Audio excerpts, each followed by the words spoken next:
कारण राजकारण या विशेष कार्यक्रमात आज आपण नूतन आमदार देवेंद्र कोटे यांच्याबरोबर चर्चा करणार आहोत। कोटे साहेब, न्यूज प्लस चॅनलमध्ये आपलं स्वागत। शहर मध्यमधून आपण निवडून आलात, याचं प्रामुख्याने श्रेय कोणाला देता? सर्वप्रथम आदरणीय देवेंद्र फडणवीस साहेबांनी माझं पालकत्व स्वीकारलं आणि हा मतदारसंघ त्यांनी सोडवून घेतला आणि माझ्यासारख्या नवयुवकाला त्यांनी उमेदवारी दिली। याचं सर्वस्व श्रेय मी प्रथमतः देवेंद्रजी फडणवीस साहेबांना देतो। त्यानंतरनं भारतीय जनता पार्टी असेल, राष्ट्रीय स्वयंसेवक संघाचे सर्व स्वयंसेवक असतील, प्रबोधन मंच असेल, अनुलोमसारख्या संस्था व अनेक हिंदुत्ववादी संघटनांनी हे निवडणूक हाताळल्यामुळं हा सर्व श्रेय मी त्यांना सगळ्यांना देतो। शहराचा सर्वांगीण विकास करण्यासाठी आपण कोणत्या कामाला अधिक प्राधान्य देणार? प्रथमतः पाणी पुरवठ्याचा जो प्रश्न शहराचा आहे, आज आठवड्याला एकदा पाणी येतं, ते पाणी पुरवठा किमान एक दिवस आड व्हावा यासाठी प्रयत्न असणार आहे।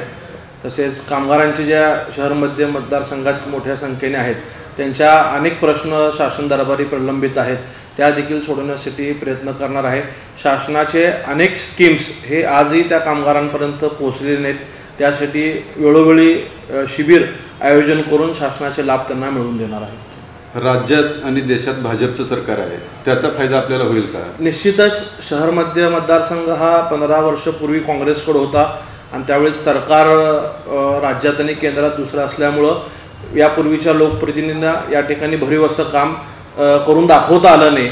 माझं एक चांगलं सुयोग या ठिकाणी जुळून आलेलं आहे की देशात आणि राज्यात दोन्हीकडे सत्ता आलेली आहे आणि आदरणीय फडणवीस साहेबांच्या मार्गदर्शनाखाली भरीव अशी निधी आपल्या मतदारसंघाला, आपल्या शहरासाठी घेऊन येण्याची मला संधी प्राप्त झालेली आहे। त्या संधीचं सोनं करून सोलापूरसाठी जास्तीत जास्त निधी आणून विकास करून दाखवेल, लोकांना बदल दिसून येईल एवढा मी आपल्याला विश्वास देतोय। शहरात नियमित पाणी पुरवठा आणि उड्डाणपूलबाबत आपलं धोरण काय राहणार? शहरातील वाहतूक व्यवस्था सुरळीत होण्यासाठी लोकांची मागणी आहे।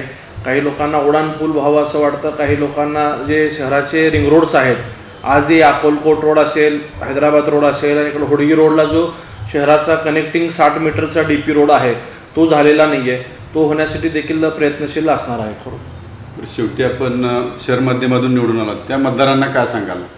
मी प्रथमतः मतदारांचं मनापासून खूप आभार मानतो। ही निवडणूक अतिशय महत्त्वाची होती आणि ह्या निवडणुकीचा भविष्यातील सगळा अंदाज ओळखून मतदारांनी ही निवडणूक स्वतःच्या हातामध्ये घेतल्यामुळं लोकांनी एकतर्फी मतदान केलं आणि ही आजच्या निवडणुकीसाठी सगळ्यात मोठीची बाब होती, महत्त्वाची बाब होती।